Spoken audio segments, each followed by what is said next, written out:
Welcome to this workshop in a nutshell video on analytics. So today I'm going to walk us through 3 types of analytics that we can use in Brightspace to kind of view how our students are engaging with our course. I'm going to show us a table of contents report, which answers the question, are students reviewing my content? Where they look at some grades reports so we can see how students are going overall in their grades. And if you use rubrics, I'm going to show you some really cool rubrics reports as well. Okay, let's jump into it. So I'm just going to quickly change courses here and just go into the Train to Teach online course so we can actually see what some user data is. So we can have a look at where the students are reviewing our content in our Train to Teach online course. So to access our table of contents report, and I'm calling it table of contents report because this is the only place that we can access it is through the table of contents. So we go to our content tool. So that's the first place we're looking. So we're looking at our content report. We're looking at whether students are viewing our content. I'm clicking in our navigation menu. I'm clicking on our table of contents option in our left-hand menu there. So where it says table of contents, I'm clicking on that critter. Then the third step is there's 3 buttons at the top of the page, and then I'm clicking on the related tools button. From the drop-down, I'm then clicking view reports. This takes us to a report where we can see for each page of content, each topic, the number of students it's available to, and the number of students who have visited it. So what we can see is that 25% of students haven't even viewed Module 1 yet, and then it kind of drops off pretty quickly as we go through Module 1 until the end, where only 1/3 of students are getting to the very end of this topic. You can take from that what you will, but it seems that there's a little bit of a drop-off as students go through this particular module. We can look at this submodule where only 50% of students actually hit in the submodule. And again, we're looking at there's somewhat of a drop-off as they go through it. And then as we go down through these modules, module 2, 1/3 of students have started it. We're even down to 1/4 of students finished it, which is an interesting insight, and so on. So you can see the number of students who are available and the number of students who have viewed it. So you can see whether students are going through your course, whether they're becoming disengaged.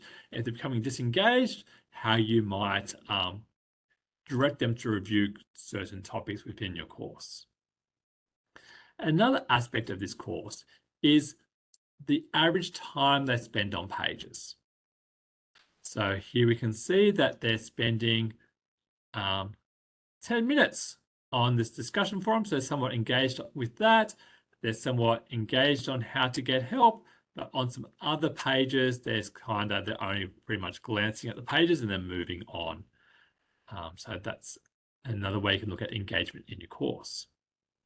You do have the ability to drill into these pages as well to see who's engaging with it and how long, and the number of revisits as well. So let's have a look at this forum and see what's happening there. So the average time you spend on it is 10 minutes. So one person's visited once, they're on there for 7 minutes. Other people have come back here a number of times and they've spent a little bit more time on it as well. So we've got someone here who's very engaged. They've come back to this topic 5 times and read everyone's responses. We've got someone who's been here for 20 minutes. So you can see the number of revisits as well as the total time spent on a page as well. So this can be very useful if you have a video on a page and you want to see if students are watching all your videos. So you can see the total time spent on a page as well. So that is what I am calling the table of contents report. Okay, I'm going to go back to my analytics course here, because the next one we're going to look at is our grades reports. So grades reports are a great way of seeing how students are doing on categories as well as individual items that they're being assessed on. So let's go into our grades. So again, I'm calling this our grades reports. So I'm saying this used through our grades tool. I now use the Manage Tools option. So I click on Manage Tools. So enter grades, just go back one, kind of gives you details on every student. Manage grades kind of is more category centric. So we can click on any of these items. So in terms of categories, click on a category and then go view statistics. And you can look at how students are going over the entire category. So what we can see here is there's one group, there's another group here who aren't doing so well. So this might be saying like, oh, something's not kind of not going right here. What's going on? That could be a point to further investigate what's happening for this particular number of users. In addition to looking at the category level, you can also see how students are doing on individual items. So again, you click on the chevron and go view statistics. And you can view the curves as well. So in this case, the students are kind of close together. So I'd indicate that to me, that indicates that the assignment is pretty well targeted.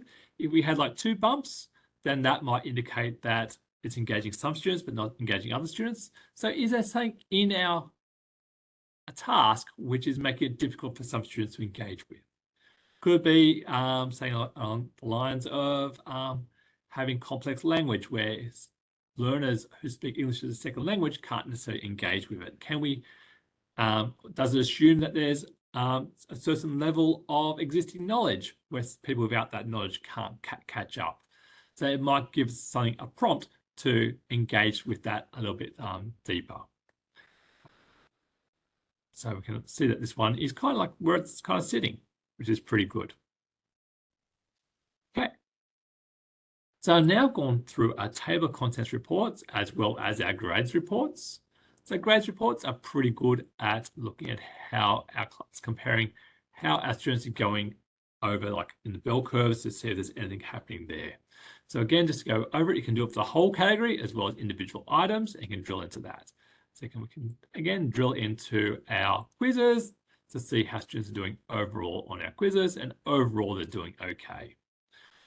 So despite they might be doing poorly on one quiz, they might be doing okay overall. Okay. The third item that I want to show us today has to do with rubrics.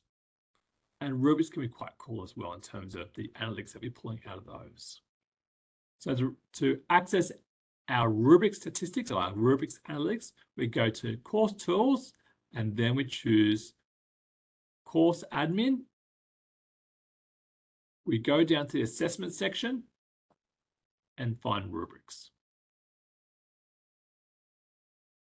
So sometimes we use one rubric for multiple assignments. So if we have a series of mini essays, we might be using that mini essay rubric over and over and over again. And we can use our rubric statistics to work out if there's particular criterion that students are struggling on. So that might inform what we might give them to correct their instruction moving forward. So let's have a look at how we access the rubrics statistics. To do so, we click on the chevron and then we click on view statistics. Now, when we first come into our rubric statistics, it's a bit of a letdown. It's like, not much to see here. What's going on? There's nothing at all to see. But what we're actually clicking on is competency activities.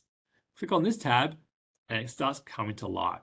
So we can see this rubric has been used on 3 assignments. We can see that the performance is generally improving each time the rubric's being used. So we can see an improvement in student performance as we're using this rubric over a number of assessments, which is fantastic news.